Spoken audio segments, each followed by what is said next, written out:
इंग्रजी शिकूया सोप्या पद्धतीने. मी खेळत असणार. हे वाक्य कोणत्या काळाचं आहे? हे वाक्य अपूर्ण भविष्यकाळाचं आहे, म्हणजे फ्युचर कंटिन्युअस टेन्स. मी खेळत असणार या वाक्यात मी हा कर्ता आहे आणि खेळत असणार या शब्दावरून या ठिकाणी अपूर्ण भविष्यकाळाचा बोध होतो. मीला इंग्लिशमध्ये आय म्हणतात. आय हा सब्जेक्ट आहे. सब्जेक्ट म्हणजे कर्ता. नंतर वाक्याच्या शेवटून सुरुवात करावी. मग या ठिकाणी ज्या वेळेस आय येतो त्या आय आणि वी च्या वेळेस शाल वापरावा. आय शाल. मीला इंग्लिशमध्ये आय म्हणतात. नंतर शेवटून सुरुवात करावी. आय नंतर आय आणि वीच्या वेळेस शाल वापरावे. Shall be.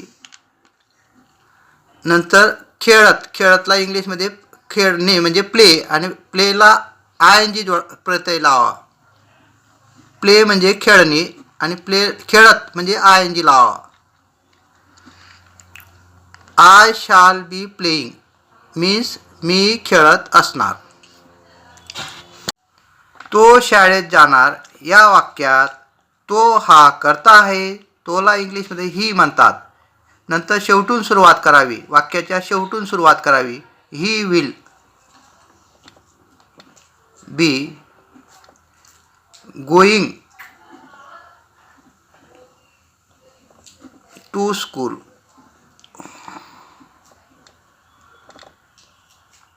या वाक्यात ही हा सब्जेक्ट आहे.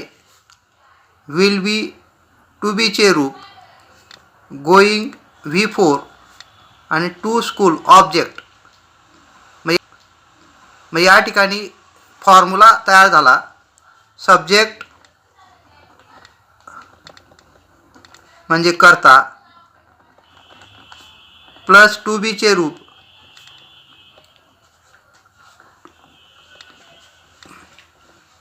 Plus V4 plus object. Object म्हणजे कर्म. वरील वाक्यात ही हा सब्जेक्ट आहे. टू बीचे रूप. टू बीचे रूप हे कर्त्यानुसार बदलते. जेव्हा ही शी दे इट हे असे करता येतात त्यावेळेस विल हे टू बीचे रूप वापरावे. जसे ही विल म्हणजे तो करणार. शी विल ती करणार. दे विल ते करणार. It will we shall.